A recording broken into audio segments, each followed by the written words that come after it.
You know the standard time. Those are 8 minutes for the substantive speeches and 4 minutes for the reply. So without like wasting time, the first speaker team proposition here. Confirming audibility. Can you guys hear me? Yes, you are audible. Okay. I'll begin my speech in 3, 2, 1. This house regrets the glorification of the New Year's celebrations. Chair, glorification simply means that there is a certain amount of exaggeration that you tie to a specific event, and it's in terms of narrative.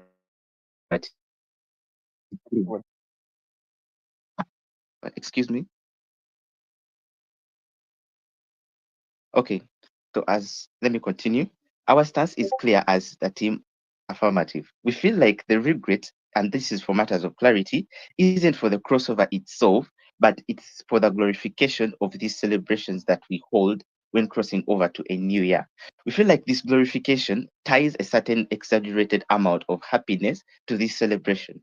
Now, this glorification is in two forms. Firstly, feel like it ties exaggerated happiness to the celebration, and secondly, it completely ignores the harms that come with these massive celebrations because these things are globally celebrated and we have very many people indulging in them. Now, there are very many negative exaggerated narratives that are tied to the New Year celebrations. We feel like these typically emphasize the themes of like renewal and hope, which is not a bad thing itself when crossing over to the New Year, but this narrative has some certain negative impacts on these individuals. We feel like it of itself, these celebrations, they paint some sort of primitive and chaotic creatures. These things prioritize like the spectacle over the substance of the crossover itself. These are some of the ways or the narratives that are tied to these celebrations. I feel like the New Year's Eve is linked to like modern tech chaos. This has like crowds which descend into drunken rivalry. They lose all sense of decorum, and these people overindulge in things like alcohol. And what happens if you take a lot of alcohol? You have things like fights, accidents, disorder, and you sort of reassemble some sort of ancient festivals which are in of itself excessive rather than some sort of civilized celebrations. There is this common use of fireworks and this disposal of decorations that can be disposed of at the end of the day. You have very many religious movements, even people themselves and cultures which have some sacrificial offerings. They burn important resources, and this is all in a fleeting display of noise and things like lights. This displays highlight of waste and environmental destruction. This echoes ancient tribes which necessarily revolve around wastage of food in forms of celebrations, which brings it to the most dangerous of all, and this is the illusion of control over time. This narrative of celebrating the start of a new year, I won't take it. This it can be linked to things like rituals, which exaggerate seasons, and also there's an attempt to impose human control over time, which is not necessarily true. This is an illusion of mastery, with very many people thinking and pretending that a clock striking midnight holds some power over their destinies and thinking that maybe a new year would be better since they've had a terrible year.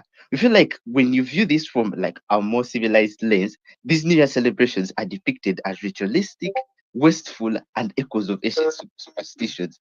When you highlight this humanity tendency of clinging onto symbolic gestures rather than embrace, because people think New things will necessarily change without putting some sort of effort of changing themselves. This exaggerated narrative underscores like the chaotic nature these people have and of the event of crossing over. I feel like this strips away the modern glamour just to reveal some sort of primitive spectacle and excess illusions that these people have. We feel like this glorification comes with very many repercussions, and that's our stance of regret. There are a lot of narratives that are tied to crossing over a new year. These things have a negative implication on these individuals.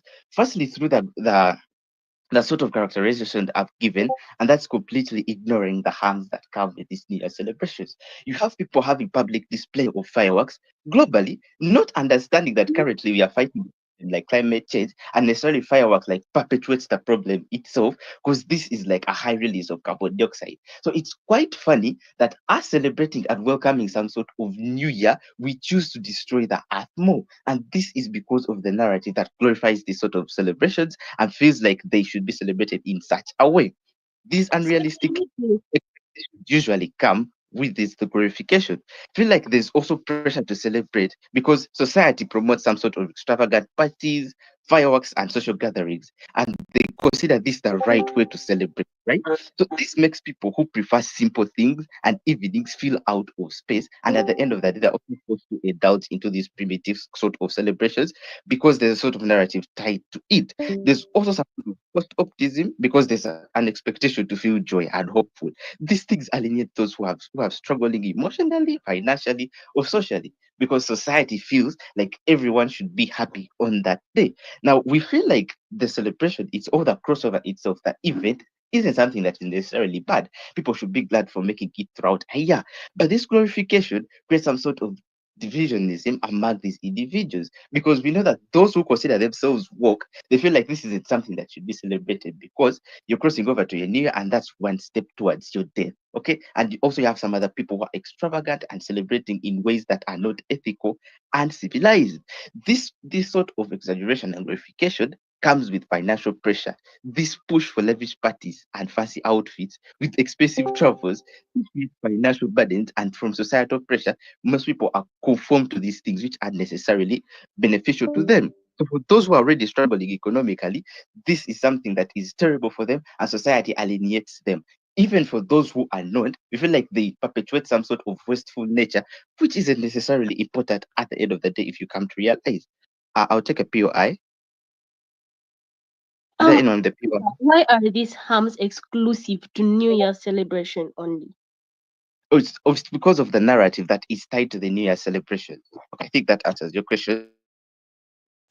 We have very many other things except financial pressure and realistic resolutions. I feel like this also creates some sort of temporary motivations for individuals, right? Because of this narrative, many years resolutions are made. I mean, people display these things like maybe on the social media networks, very many different ways of exposing these things. You create some sort of ambitious nature, which is a temporary motivation in of itself. So you lead to failure and inadequacy of these individuals. You set goals which you cannot achieve just because the narrative is tied that a New Year's celebration should come with an unrealistic resolution. This thing brings up shame and guilt for those who set goals they cannot achieve. There is so much risk, and there's overconsumption of these things that risk the health of these individuals. Excessive drinking is a characteristic because it is considered a right way to celebrate the crossing over to the New Year's, right? These celebrations promote heavy alcohol consumption. You have people having hangovers. You have people who are driving when they do not have, okay, when they don't have like stable cognitive ability. You have very many people being killed on roads, and this is a statistic which my Yeah, second speaker, and we feel like very many people have at the end of the day been harmed by these things. Itself, New Year's celebrations are tied to things like fireworks. These things are fire hazards, and it is considered that the one who displays the most beautiful fireworks is the one who's right for society. This is something that is not necessarily important because of the negative implication that is overshadowed by this narrative that exists. You're already destroying a planet that is struggling with climate change, and we feel like we stand to regret this glorification. I rest my case. Thank you so much, Speaker, for that fine speech.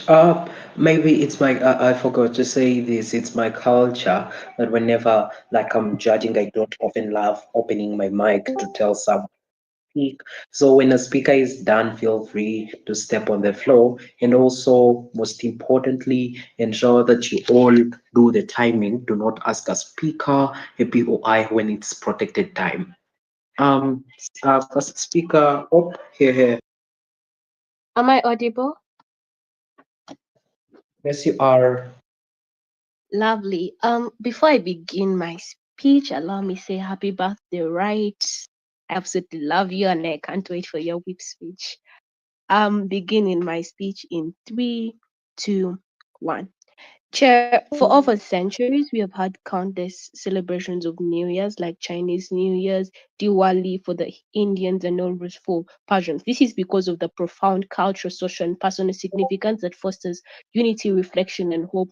We do not oppose or regret this glorification. Chair, I think basically, proposition has been a little bit confusing bit uncharitable characterization of essentially what glorification is, because they come and tell you that, hey, we think glorification looks like exaggerated happiness and it basically ignores like impacts, right? We think glorification goes more than essentially that, right? Because we think most of their arguments are on the extreme. We think firstly it goes beyond like fireworks countdowns and resolutions in and of itself. We think there are other things like social media, family gatherings, and public events that essentially then look like the glorification of New Year's. I'm going to show you why this is important later on in my speech, right? But to engage on that case, notice, Chair, most of the case does not A, show exclusivity of harms, but two, does not show how essentially those harms are like only like basically exist with only New Year celebration. They talk about A, prioritizing spectacles, two, alcoholism, three, environmental harm, wastage of food, right? Chair, I'm going to tackle that in one. There are a lot of other arguments, especially the 4th of July,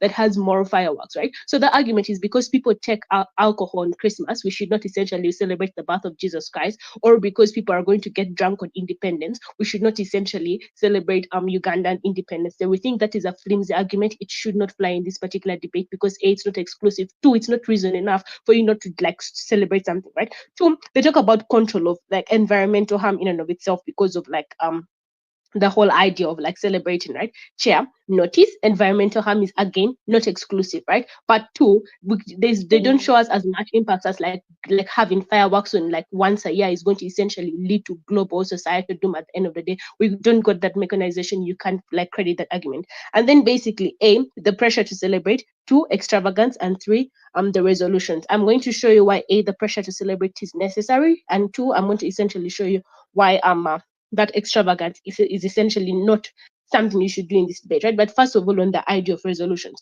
notice panel.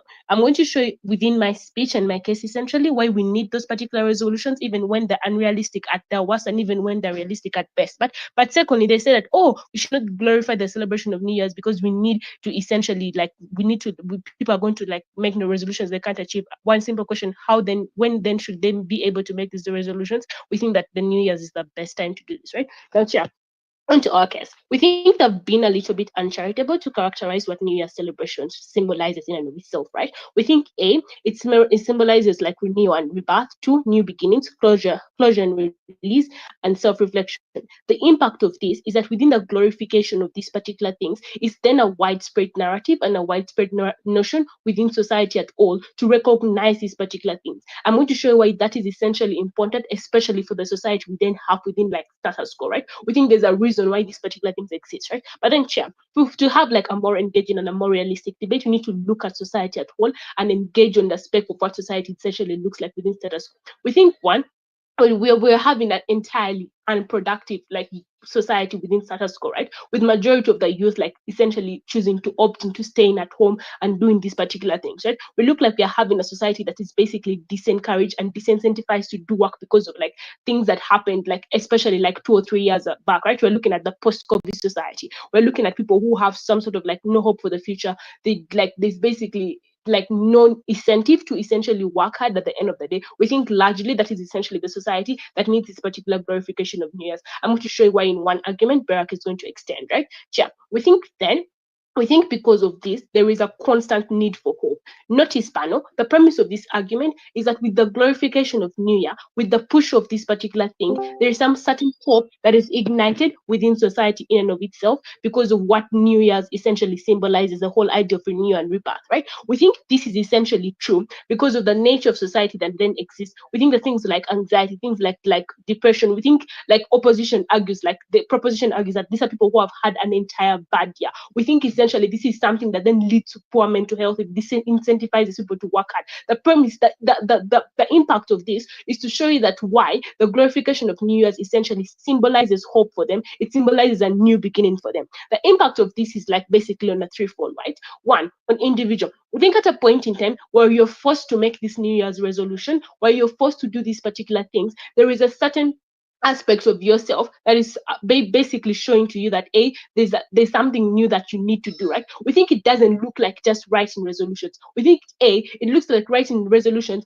based on the past reflections, based on the things that you've failed to achieve. It looks like setting new goals, or if you fail to achieve a certain goals, it looks like setting new ways or mechanisms of achieving that particular goal. The impact of this is then one, it leads to individual self-actualization. It then essentially leads to the betterment of that particular person. We think even if you're to take the worst case scenario that proposition argues essentially that, oh, these goals are unachievable, we still think working towards achieving that particular goal, even if it's unachievable, leads to a certain extent or a certain level of self-actualization in this particular debate. That is something that you're able to buy into, as opposed to a world where you're not, where this narrative or this notion is not pushed and people are just essentially left in that particular things. Before I go into my protected time, any POI? 3, 2, 1. Yeah, the impact. I'll take you. You talk about symbolizing hope, right? So how does crossing to a new year guarantee that you're going to live a better life than you were living in the past? Chair, notice they choose to be a little bit uncharitable, right? That, oh, these particular things are not going to achieve. We tell you, even when these things are not going to be achieved, there is a notion or there is a reason for you to recognize that there's a possibility of you having a better year. We think that hope is something that we want within these particular people, given the nature of society, right? We think you don't have to buy into the entire extreme case that you're going to set New Year's goals, and or like every person who has had a bad year would consequently have a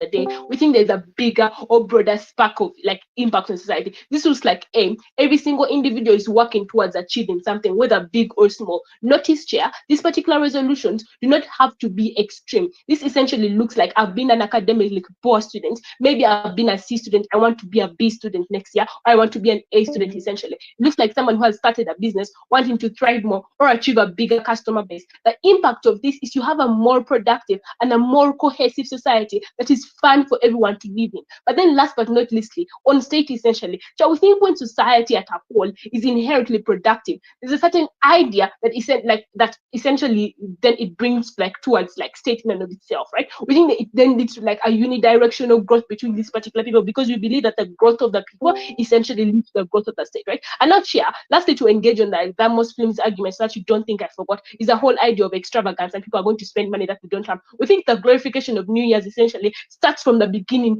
or the end of the other year. It looks like people saving throughout the year to have this like celebration at the end of the year. We don't think extravagance is something that flies in the way. So have I been able to share? I've been able to share why opposition rather engages like the extreme worst case, but B, even when they do, why that is still essentially beneficial to us, and A and C, why the metrics of harm essentially are not, why their harms are essentially not exclusive to that side of the house. They can't take this debate. I rest my case.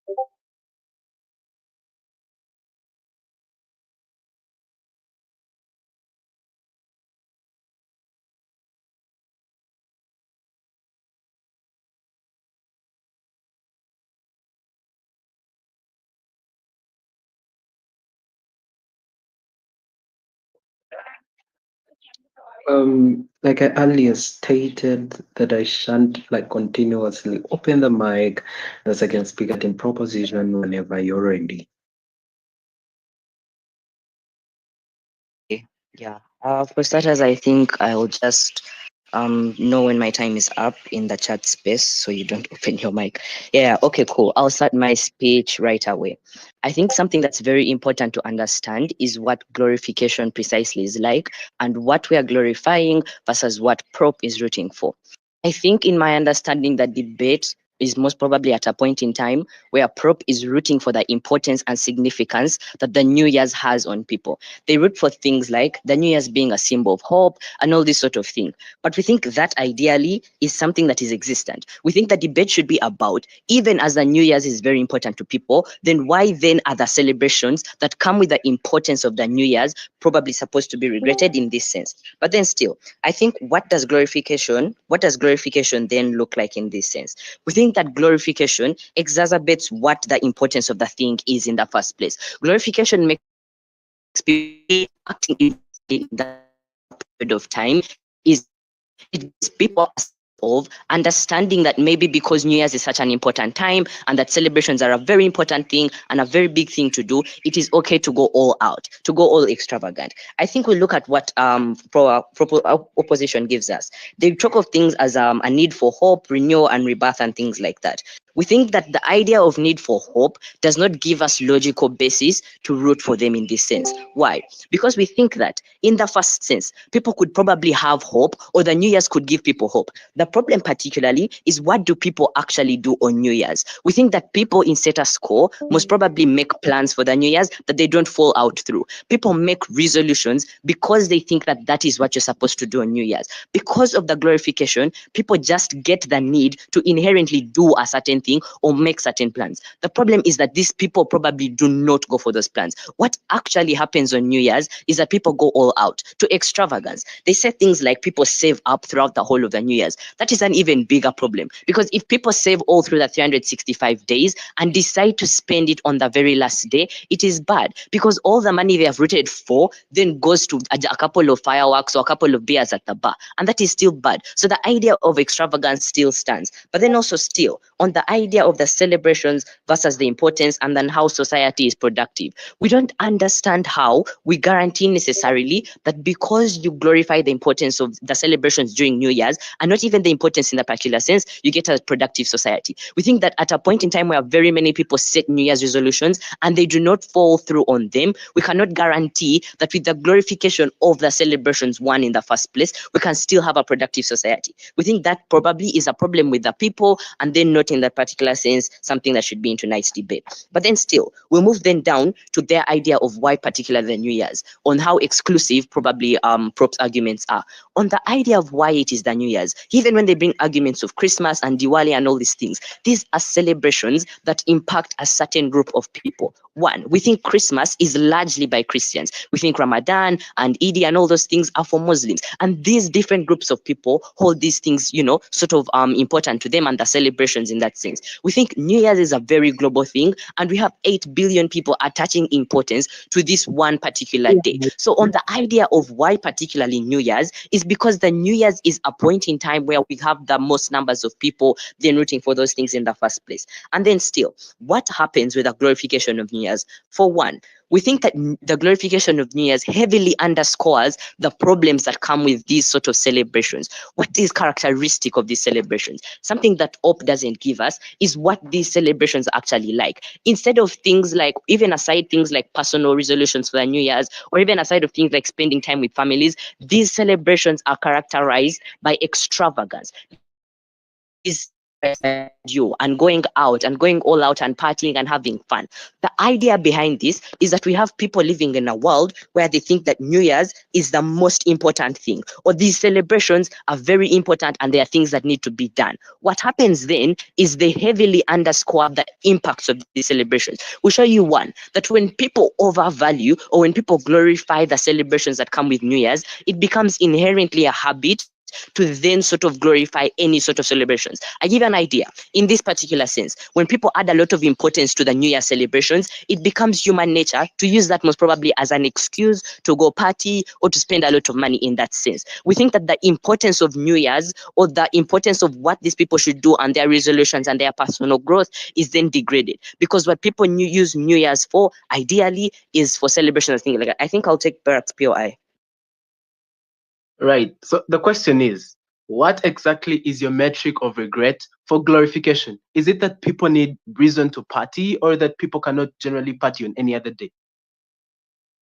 Okay, so the regret of glorification, for one, I think that the problem ideally is that people use these sort of celebrations as an excuse to go all out. These celebrations, or even their glorification and the importance that people add to these celebrations, creates the inherent, need for people to go all out, and extravagance and all those things root from there. Now, the problem with that is that people live their lives continuously thinking, or that thinking was probably that on their New Year's they'll go party. We think that the idea of the glorification of celebrations downplays largely on what actually happens on that days. We think that things like alcoholism, things like drug abuse, and all those sort of things largely affect the people and are extremely downplayed with the glorification of that sort of celebration.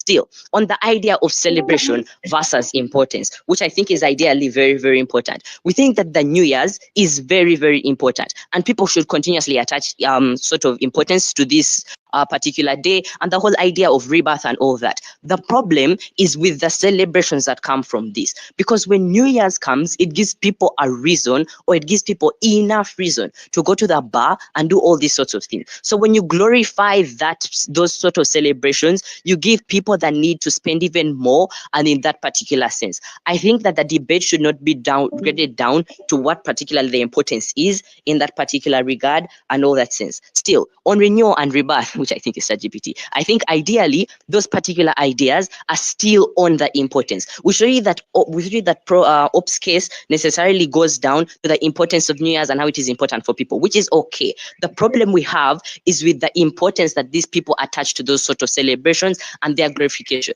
We think at a point in time where people, when it is okay for people to sit at home and just enjoy the on what 2024 was like on them, that is okay. But when you glorify importance, you make people feel the inherent urge to, I don't know, show who has the most money in that particular sense. That is bad in the particular impact. Still, on the idea of how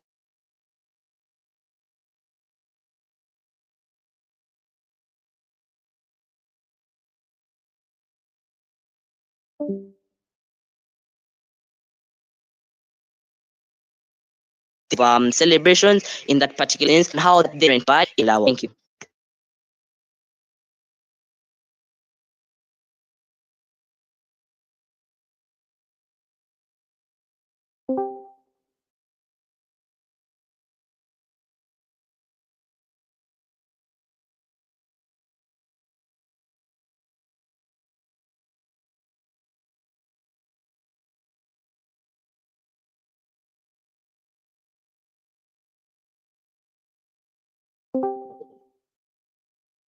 Second speaker, Team Op.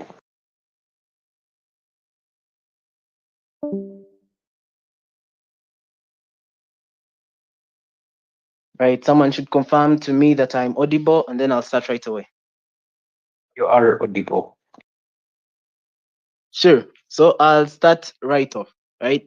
So the only problem we have with Team Prop today is that they have no counterfactual, right? They only engage with the worst case scenario. They say that on New Year's Day is when there's a high likelihood that when you go out partying and drinking, you meet a car and you'll have a car accident, right? They go ahead and tell us that, it is on this one day out of the 365 that when you display fireworks and all, you'll destroy the Ash's core and the ash crust as well as the atmosphere and all. They go ahead and tell us that, because of all these things happening and all these people doing them all together at the same day, that it's going to be like something very bad, right? So the only question we have for Team Prop is how are all these things tied to New Year's celebrations exclusively, right? So Synthia tries to tell you that all these things can particularly happen on any day of celebration, say on Christmas, say on Diwali, say on any particular day, right? So Walter tries to dismiss it off as merely ChatGPT or merely, something that can happen on any other day by saying that, no, notice that here we have the most number, right? So here we think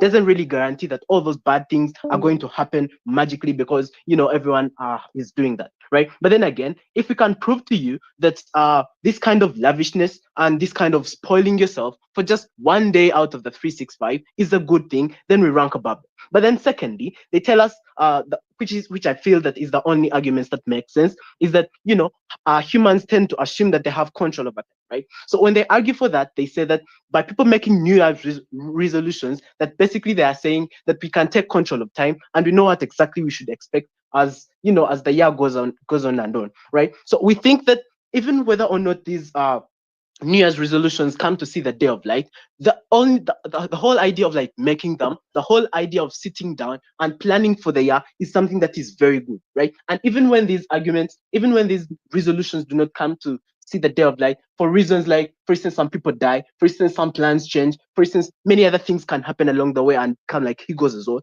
we think that still the whole idea of sitting down and putting your mind straight to think about these things are good for two things. One, the psychological value of sitting and thinking ahead, right? That people are then encouraged to not want to be such short-sighted and myopic, right? That people have like the picture of the future ahead in their minds, right? But then again, we think that generally the New Year's resolutions people make are not harmful, right? And lastly, we think the alternative would be far much worse, right? Looking at these institutions, looking at these celebrations and kind of traditions as hollow is generally something very bad, and it would mean that people are definitely not going to value them, and that's a very bad thing, right? Then something they tell us about their metric of regret, right? They say that extravagance is such a bad thing because people should be like very caring and all, right? This may not be ChatGPT, but it definitely comes from someone who is stingy, right? So I'll prove to you that this kind of extravagance on just one day is not something bad. And once I do that, we definitely win over that. They cannot rank above us on that particular argument, right? That extravagance on just one day of the 365 is something good, right? But then still, even if it weren't, right, it is nothing to compare with the other 300 days where people can be equally extravagant, right? And as long as you're not doing the extravagance, you definitely ought to have a problem with it. Here's why we think that even at best, when these people are, not having the extravagance as the rest, right? Because generally there's inequality, right? Not everyone is as extravagant. Not everyone has, the luxury of partying every now and then, right? So if they can get this one opportunity to spoil themselves for the day and look back on and retrospect in the entire year, see everything that has gone wrong, and they like try to appreciate and see how much they've accomplished, that is then a good thing, right? But then secondly, that humans need excuses to party, right? I think that's, I don't know, maybe Walter comes from Kenya, but in Uganda, party day out of the 360 other party days is more disastrous, then we think that they stand to lose on that debate, right? But then again, second prop says that the glorification overpronounces something, right? We think that this is such a good thing in our side of the house because of the content that you get from Cynthia's speech, right? About how generally it is such a good thing that people have hope and resilience, right? So we think that exclusively to New Year's Day, it is one of a few globally celebrated traditions, right? And here we consider the fact that yes, it has the most numbers, right? But this is just a good thing that it is not bounded by anything like race, religion, and all, right? It is a unifying event, and billions of people will come together and reflect on the shared struggle, right? Even if we do not talk about the family level, how like people go ahead and how like people come together and like retrospect and see what reminisce and see what all that has transpired throughout the course of the year and like plan for the next year. We think it is a good thing, right? One impact to this, right, that it says it fosters a sense of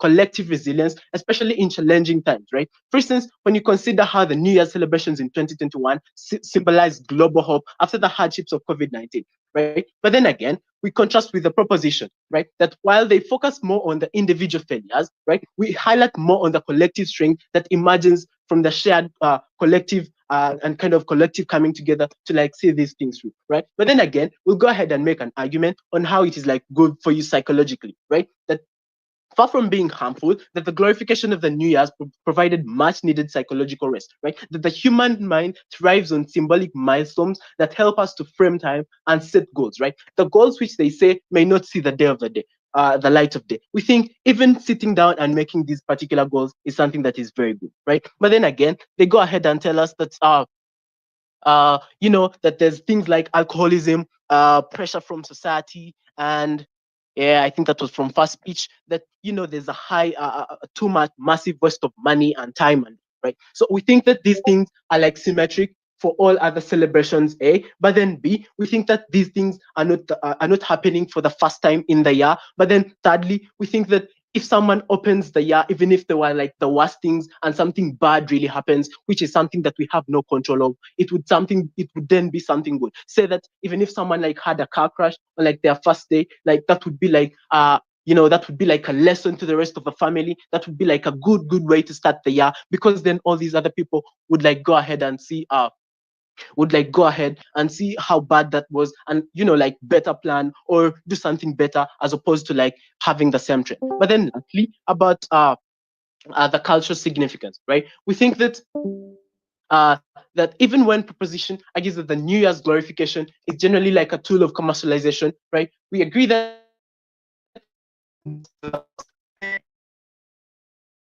New Year's is like culturally rich and how it is embedded in tradition beyond just spending money, right? Because we don't think that fireworks are like the most expensive things, right? But then again, when you try to think of the fireworks in like Sydney or like the prayers in Japan or the family gatherings worldwide, these traditions carry deep cultural meaning and they offer people chance to connect with their loved ones. And generally, we think it is a very good thing that we can concentrate on that, right? So if you don't get anything from my speech, at least take this, right? That the glorification of the New Year celebration is something that is not regrettable because it is a culture anchor and it is having a hard psychological value, and it is also giving us mental and well-being, something that we generally think is lacking. And if you're a person who cares about hope and resilience, vote up. Thank you.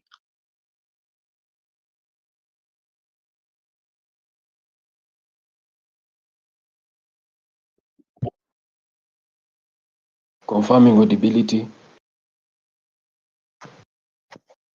Yes, you are audible. Okay, allow me set my timer.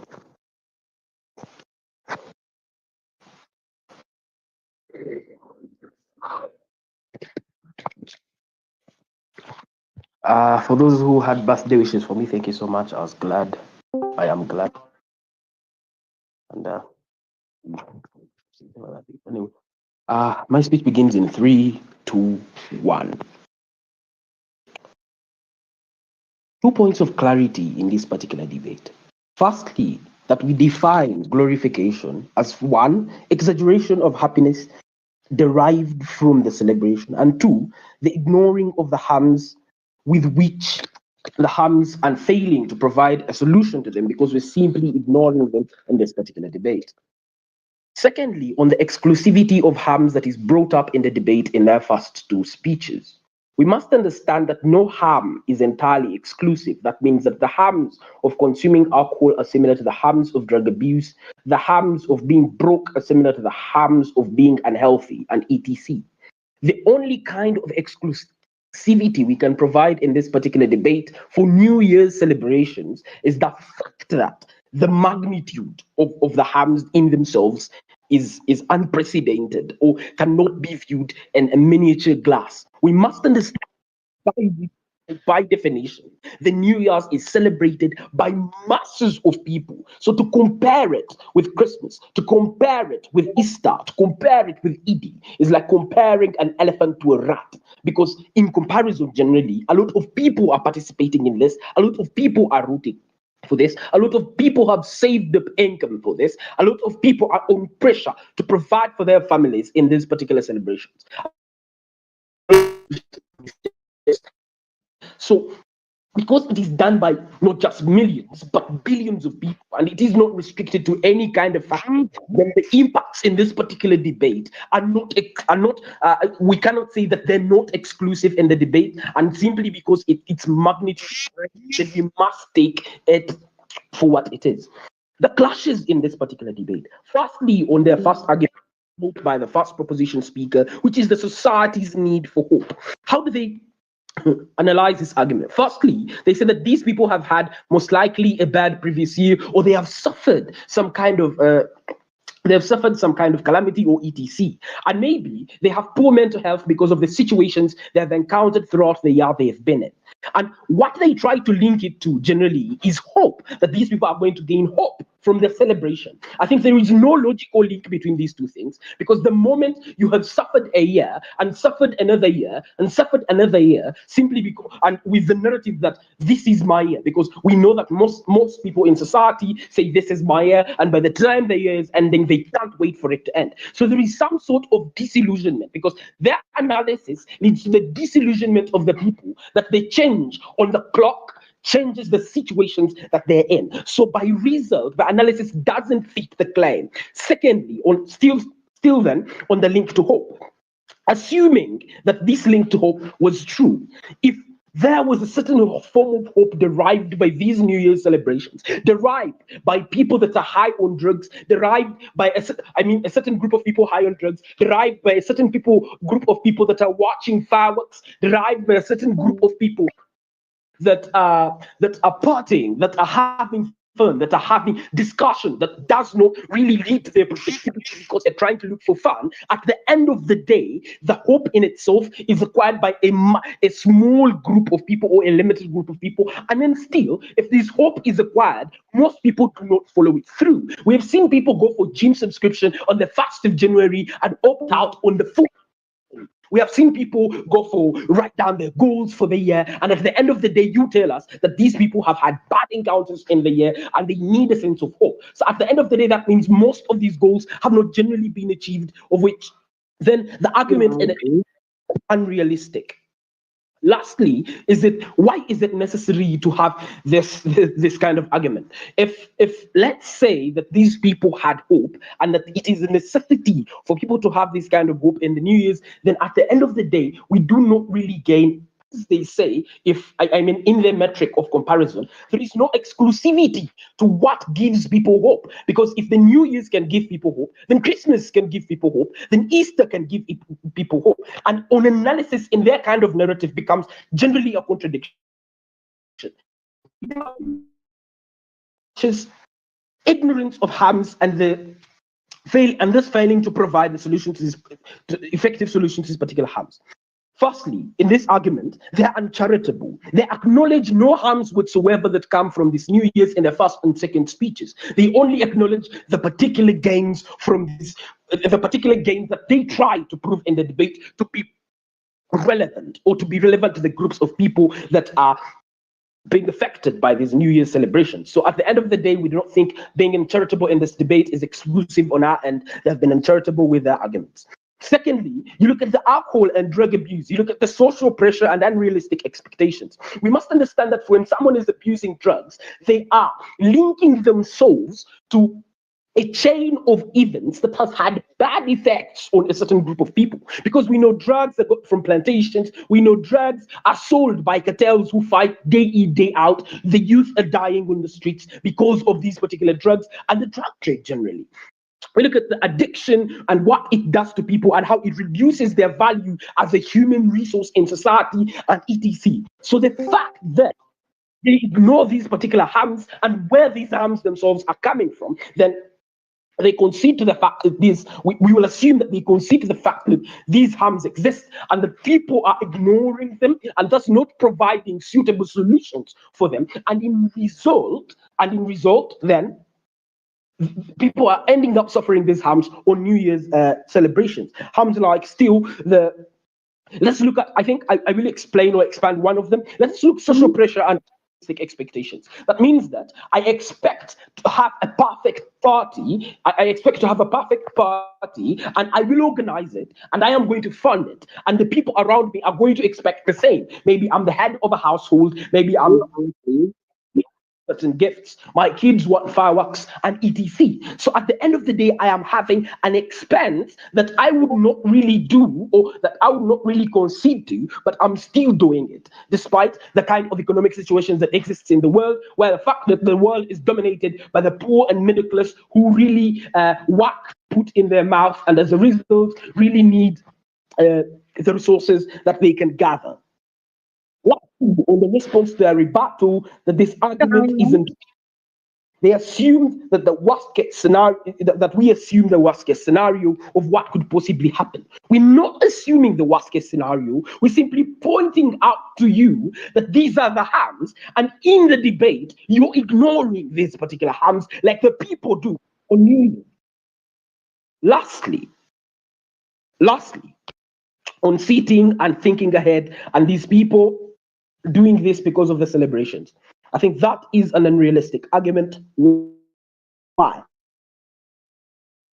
To watch the favorite musicians. Most of the people, and I'm saying most, I'm not saying all of them, I'm saying most for clarity. Most of the people are celebrating with their children. They're watching CNN, waiting for the fireworks. So at the end of the day, if you're saying that they're sitting and thinking ahead, no, most of them are not doing that. And that still relates to your argument of hope, as it's happening more. in New Year celebrations. I think most of what you do in this particular debate is make claims. So in result, at the end of the day, I think we win this debate. Thank you so much, I use my case. Okay, may I confirm I'm audible? Yes, you are audible. Okay, so for POIs, I think I'll take POIs around my 4th or 5th minute. Before that, please do not paja, and I won't be looking at the text space. So I'll start my speech in 3, 2, 1. Chair, for this resolution, there are two main things that you need to understand. One, or like their burden from prop. Show us as to why they regret that type of world and why the world in which they do not regret is something that is inherently good, and then do a comparative. But what we actually get from proposition is that two things. A, they do not give us the metric for regret, but then two, even when they try to give us the metric for regret, their whole key point is that they tell us this whole celebration is extravagant and all that.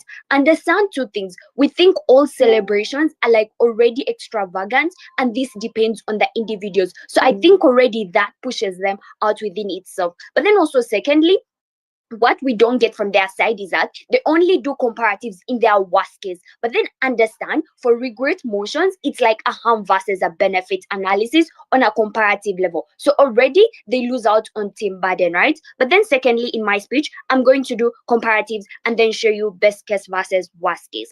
So before we go, exclusive benefit that is then got from our side is that in our side, there is hope and resilience that is then good.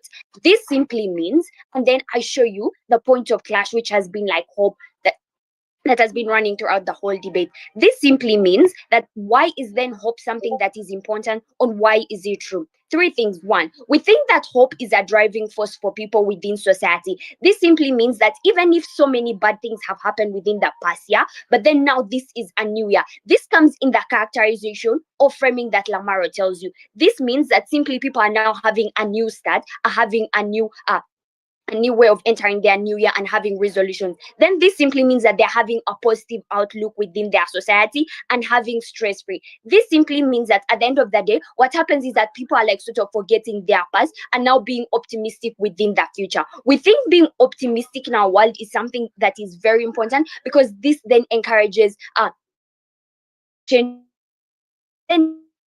Something that is very important within our world. We think that this is very important because people are able to find their purpose within life and they're able to do better things within the new year. This simply means people having resolutions and they're able to compile by them.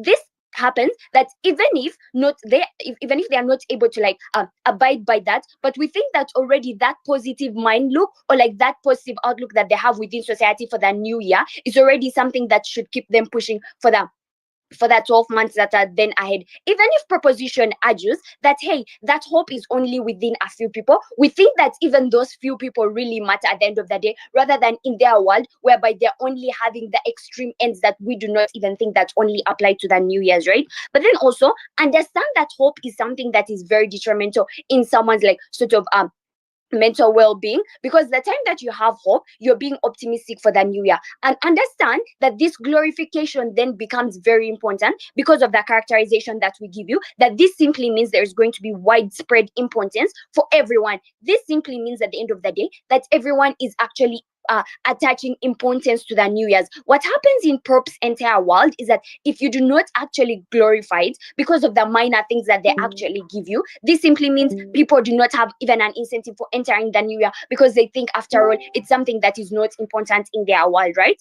Secondly, the second point of clash has been on the cultural significance. Why do we think then prop loses out on cultural significance? The only main argument that they keep telling us from their side is that on things like pollution, they tell us that these fireworks are going to be things like that are contributing to climate change. Two things. One, they do not show us the magnitude of climate change, or they do not show us the magnitude of fireworks. Secondly, they do not show us how this is then harmful to individuals and within society, right? So they already lose out. It's just a claim. But then secondly, they tell us that there's going to be things that people are going to be drinking and then they're going to come accidents and all that. We think that is something that you cannot credit them because of two things. One, they do not mechanize it, but then also secondly, how likely is that going to happen? Mind you, in that type of world or the type that we are living in, not everyone is then entangled to drink. This simply means that there is that percentage of people that do not drink, there's that percentage of people that look for family gatherings and all that cultural aspect rather than just going out to drink and all that. Secondly, understand that within the status quo that we live, there's so many other celebrations that happen. So when they tell us drinking and fireworks and all that, we think that is not exclusive because all other celebrations have this within themselves, right? So we think that already falls out in their side. Secondly, on the cultural aspect, why we think then that is something very important. Understand that culture is a sense of belonging for people. That is whereby they identify from where they come from, and people attach a lot of meaning to on why this is likely to happen is because of three things. A, we think that the sense of belonging in this aspect is very important because people sit down and have like this family gathering and all that. Why we think then this is very important is because it contributes to things like social cohesion that come with it. People sit down to have fun or like celebrate within their families, not necessarily going out to drink and all that. But then secondly, there is emotional connection that comes with this cultural aspect rather than in their world that they only highlight like the negative aspects of it. And lastly, we think of the historical awareness. Understand that what happens within this New Year celebration is that people sit down and they're able to actualize what happened within their year, where they like where they did like their mistakes and all that, and how they should look forward in order to improve their way of living, right? This simply means that we are then having a better society. This simply means that people are going to sit down and actualize, and then we're going to have them improve for the new year. What happens on their world comparatively is that they are actually removing the whole glorification. So simply means people are not going to even attach importance to this New Year's. Three things that come with it. One, people are not going to celebrate it, meaning we're not going to have like sort of change of people for that new year. But then also secondly, we're going to lose cultural aspects or like family gatherings and people coming together with it. And then thirdly, people are going to lose meaning in the whole instance of New Year's. Chair, understand that best case versus worst case in this scenario then simply means this. Their best case scenario is that they're going to have people without no hope, without no resilience, or without even a future to look for because they do not have an encouragement for that future. This simply is detrimental because of three things. One, we think that these people are not going to be even motivated to do other things. But even if we take them at their best case, there are already other celebrations that are contributing to things like fireworks, climate change, and all that. So we think then, why is that then not necessarily important for them to actually keep on regretting? Secondly, they do not even give us a metric. So already, I think even if we take them at their best case, that is already too bad for us to take them, right? Worst case from our side, we think our worst case is that people are going to have resolutions written down, but they're not going to achieve all of them at the end of the day. But we think still, for the mere fact that they sit down to write these resolutions, it's a way of actually bringing change and actually having change for these people. So we think even when you compare this is something that you would actually front. Chair, understand, like this is a very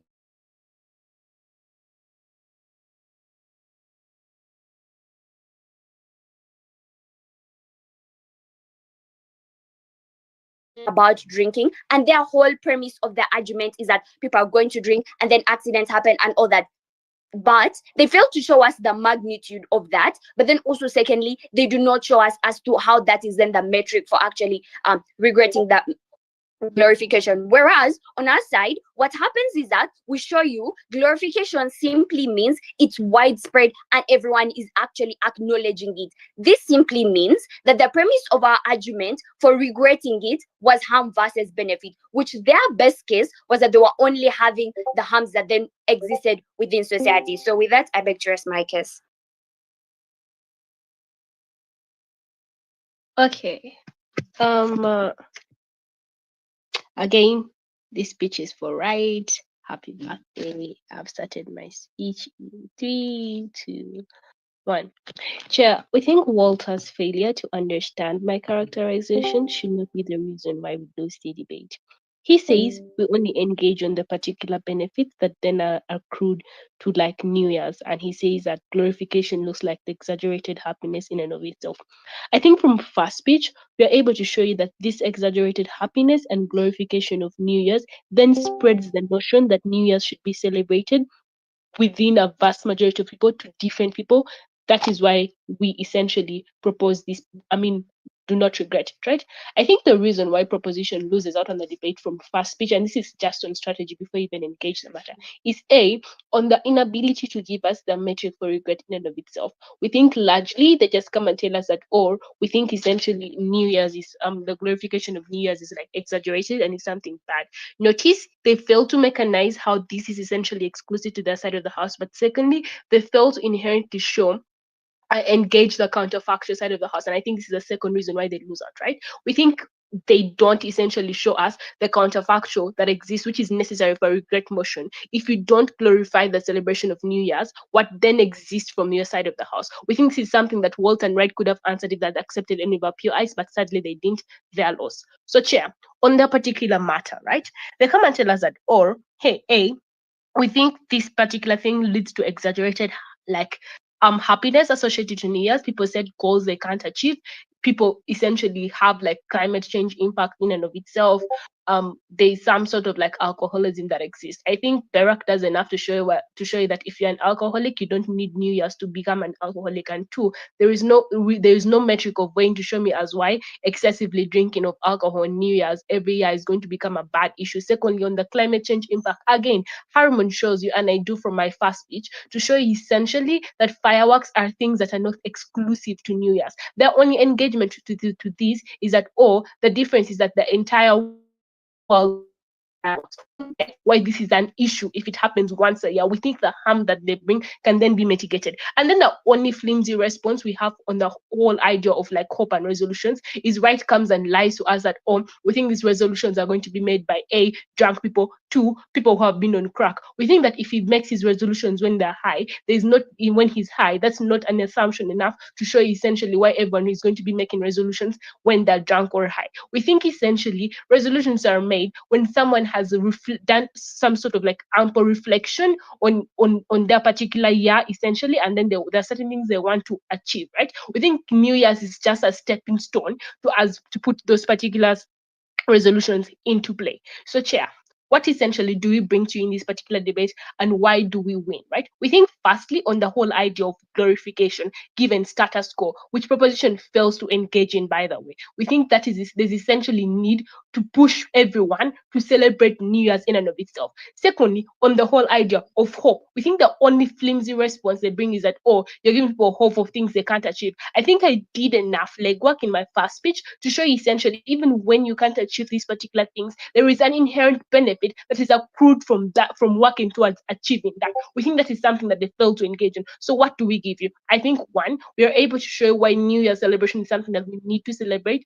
Secondly, even when they choose to engage our worst case, right? We show why even with those particular worst case scenarios, we essentially still like get some sort of benefit, right? Notice, Pano, lack of a counterfactual on that side of the house. So it's even hard to get what benefits they get on the side of the house. But secondly, even when you do presume those particular benefits, there is no weighing as to why the particular harms that they say exist on your side of the house. The side that wins this debate is a side that does justice to the motion, and that side is proud of. I've never been prouder to oppose. Happy birthday, Wright. Okay, I'll begin right away. Begin my speech in 3, 2, 1. Chair, so allow me to begin with the analysis we get from team opposition. Firstly, is the best case versus the worst case. Chair, notice that we argue in their best case. In their best case is where you have glorification of these celebrations taking place, even with things like cultural significance and optimism. We show in our characterization that this ties very many different narratives that perpetuate exaggeration and overspending at the end of the day, and this comes with the negative implications. So we do not know the worst case that they are referring to. Secondly, it's on the comparison with other celebrations, things like Christmas, Independence.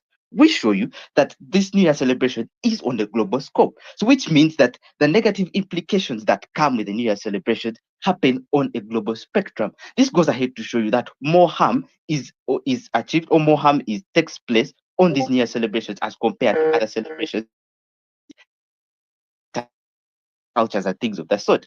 And Chair, I think we are debating the team oppositions, which has this narrative, which has them under its clutches, right? And this is how. Let's begin with the first opposition speaker. She says that the pressure to celebrate is necessary. This is something the whole team argues. So this, simply put, means that just because I'm a kid and I'm seeing adults getting drunk at the end of the day, I should also get drunk so that I celebrate. This proves our whole point. And for a fact that she ignores the negative implications that come with it, goes ahead to prove our point, because in our characterization, we tell you that glorification means they're going to ignore the negative implications that come with it. But then this whole analysis fits their case, because even when they argue for people who have like cultural significance, people who are woke and are not on crack, this pressure at the end of the day necessarily means that they're also going to be influenced to go on crack and perpetuate these negative implications. Secondly, they talk about things like this exaggeration at the end of the day is good. These things do not fit in one sentence. It's like saying bad is good. So that analysis really doesn't make sense. How can a bad thing be good? Thirdly, they talk about the symbolism of the crossover. We tell you no. We do not argue that symbolism that crossing over to a new year has. Okay, celebrate because you have achieved like something, you've lived through a year.